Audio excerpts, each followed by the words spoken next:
Selamat pagi Bapak Ibu dan saudara-saudaraku, salam sejahtera bagi kita sekalian. Senang sekali pada pagi ini kita sudah bangun dengan sehat, dengan damai sejahtera dari Tuhan yang mengasihi kita. Pagi ini saudara sekalian, kita akan membaca firman Tuhan sebelum kita beraktivitas, kiranya menjadi panduan bagi kita sekalian. Dalam 1 Raja-Raja pasal 9 ayat 10-14 demikian. Setelah lewat 20 tahun, selesailah Salomo mendirikan kedua rumah itu, yakni rumah Tuhan dan istana raja. Oleh karena Hiram, Raja Tirus telah membantu Salomo dengan kayu aras, kayu sanobar, dan emas sebanyak yang dikehendakinya. Maka pada waktu itu Raja Salomo memberikan kepada Hiram 20 kota di negeri Galilea. Tetapi ketika Hiram datang dari Tirus untuk melihat-lihat kota-kota yang diberikan Salomo kepadanya itu, maka semuanya kurang menyenangkan hatinya. Sebab itu berkata, "Macam apakah kota-kota yang telah kau berikan kepadaku ini, hai saudaraku?" Maka yang orang menyebutkan tanah Kabul sampai hari ini. Adapun Hiram telah mengirim kepada raja 120 talenta emas. Tak mudah setia. Saudara-saudaraku, apa yang kita bayangkan mengetahui bahwa semua yang diberikan Tuhan kepada Salomo lengkap sudah, bahwa apa yang telah dijanjikan kepada Daud telah digenapi, dan Salomo dan rakyatnya telah menikmati segala itu. Tentu kita akan berpikir Salomo akan tetap hidup di hadapannya dan menyenangkan Tuhan. Namun apakah demikian? Ternyata teks yang kita baca pagi ini dalam pasal 9 adalah jawaban mengapa Tuhan menampakkan diri pada Salomo di saat puncak kejayaannya, puncak ketentramannya, dan puncak kemapanan dalam segala aspeknya. Ternyata Tuhan tahu bahwa ini potensi menjauhkan Salomo dari hati yang tetap melekat pada Tuhan atau pada semua perintah Tuhan. Saudaraku, memang mengembangkan dan mempertahankan sesuatu membutuhkan lebih banyak tenaga, pikiran, serta waktu dibandingkan ketika memulai atau meraihnya. Tantangan yang dihadapi juga tak kalah berat. Dalam masa kepemimpinan Salomo, membangun rumah Tuhan dan istana memang selesai dalam waktu yang cukup lama, yakni 20 tahun. Keberhasilan Salomo dalam hal ini juga dibarengi dengan keberhasilan menjaga relasi dengan bangsa-bangsa lain. Dan termasuk keberhasilannya dalam pembuatan kapal-kapal. Dalam relasi dengan Tuhan, Salomo setia mempersembahkan korban bakaran dan korban keselamatan 3 kali dalam setahun. Ia pun tetap membakar korban api-apian. Akan tetapi ada beberapa hal yang kita perlu perhatikan.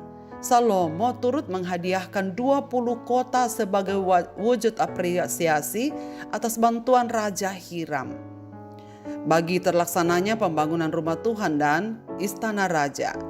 Namun pemberian kota-kota ini dilakukan tanpa seizin Allah. Salomo tidak berhak untuk memberikan tanah itu kepada Raja Hiram karena tanah itu bukan milik Salomo, melainkan milik Allah. Raja Hiram sendiri ternyata kurang menyukainya. Hadiah itu seperti yang dikatakan di dalam ayat yang ke-12. Tetapi ketika Hiram datang dari Tirus untuk lihat kota-kota yang diberikan Salomo kepadanya itu, maka semuanya kurang menyenangkan hatinya. Sebab itu ia berkata, "Macam apakah kota-kota yang telah kau berikan kepadaku ini, hai saudaraku?" Saudara-saudaraku, dengan ini kita tahu bahwa pemberian Salomo kepada Raja Hiram sesungguhnya tidak menyenangkan Hiram. Nah, selain itu masih ada orang-orang Amori, orang Het, orang Feris, orang Hewi, orang Yebus di antara orang-orang Israel dalam ayat yang ke-20 pasal 9. Memperlihatkan bahwa Israel di bawah kepemimpinan Salomo mengabaikan sebagian firman Tuhan.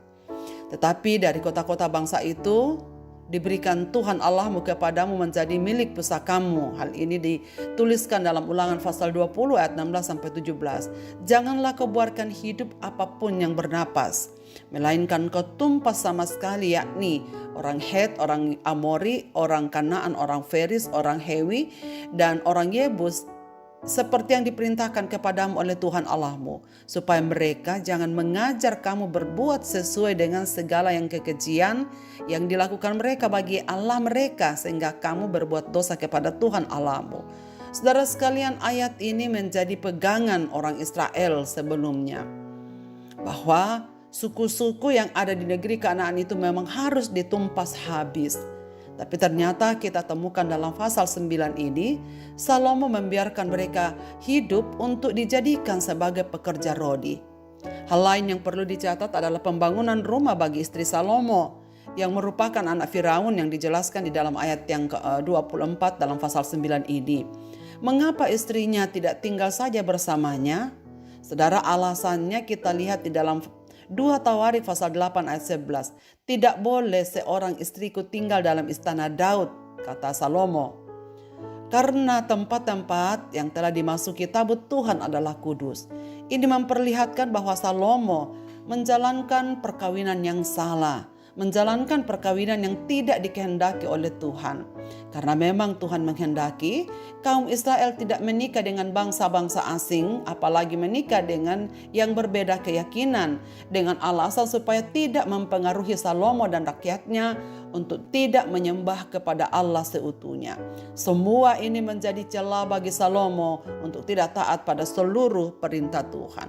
Saudara-saudaraku, pagi ini kita belajar bahwa mempertahankan iman agar selalu serasi dengan perbuatan memang tidak mudah. Bisa saja kita cukup puas karena di samping beberapa kelemahan, ada juga kelebihan-kelebihan yang kita miliki. Namun bukan itu yang Tuhan inginkan. Tuhan menginginkan adanya pertumbuhan dalam kehidupan iman kita dalam segala aspeknya, sehingga semakin hari kita semakin menunjukkan karakter Kristus. Firman Tuhan ditaati bukan hanya sebagiannya, tetapi Tuhan meminta seutuhnya atau ketaatan sepenuhnya kepada seluruh hukum yang Tuhan sudah berikan kepada kita. Saudara-saudaraku, bagaimanakah aspek kehidupan kita? Adakah yang belum tunduk sepenuhnya pada kehendak Tuhan? Marilah kita berdoa. Bapa di sorga, Bapa di dalam nama Tuhan Yesus, kami bersyukur pada pagi ini telah mengawali hari ini bersama-sama merenungkan firman-Mu. Ya Tuhan, kami hanya menundukkan kepala kami di hadapan hadirat-Mu.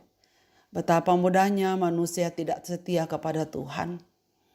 Kami manusia memang yang tak sanggup setia dan memang tak mudah setia kepada-Mu. Dalam kerentanan kemanusiaan ini ya Tuhan, kami berdoa kepada-Mu pada pagi ini. Kuatkanlah kami untuk selalu taat kepada-Mu dalam segala aspek hidup kami. Dan kiranya Roh Kudus-Mu membuka hati kami, memberikan kami kepekaan untuk menilai diri kami yang seutuhnya. Apakah keseluruhan aspek ini telah berkenan kepada Tuhan, atau kami masih menyimpan beberapa hal dalam hidup kami yang sesungguhnya Tuhan tidak kehendaki.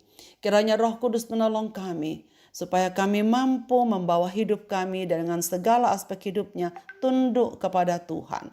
Dan berilah kami kepekaan untuk mengenali hal-hal mana yang harus kami ubah dalam hidup kami, oleh karena menghalangi kami untuk taat sepenuhnya kepada Tuhan dan menerima segala berkat-berkat yang Tuhan sediakan bagi kami. Hamba-Mu berdoa untuk segenap pendengar renungan pagi ini dimanapun mereka berada. Biarlah mereka belajar untuk taat kepada Tuhan.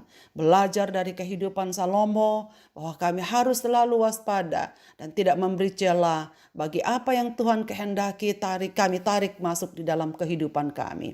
Terima kasih ya Bapa di sorga. Berkati segenap pendengar renungan pagi ini, sahabat-sahabat yang masih tetap setia mendengarkan firman-Mu. Biarlah setiap pagi kami bersama-sama menggumuli firman-Mu, membacanya, merenungkannya, agar tetap menjadi panduan kami dalam menjalani kehidupan kami dari hari ke hari. Apapun masalah yang sedang dihadapi oleh umat-umat-Mu pada pagi ini, perkenanlah Engkau mengasihi mereka ya Tuhan. Peganglah tangan mereka, supaya mereka menemukan jalan keluar dari setiap permasalahan yang mereka hadapi, agar hati mereka tetap condong kepadamu dan berjalan bersamamu dalam sepanjang hidup mereka. Di dalam nama Tuhan Yesus Kristus kami berdoa. Amin. Selamat beraktivitas Bapak, Ibu, dan saudara-saudaraku. Tuhan Yesus memberkati kita sekalian dengan firman ini.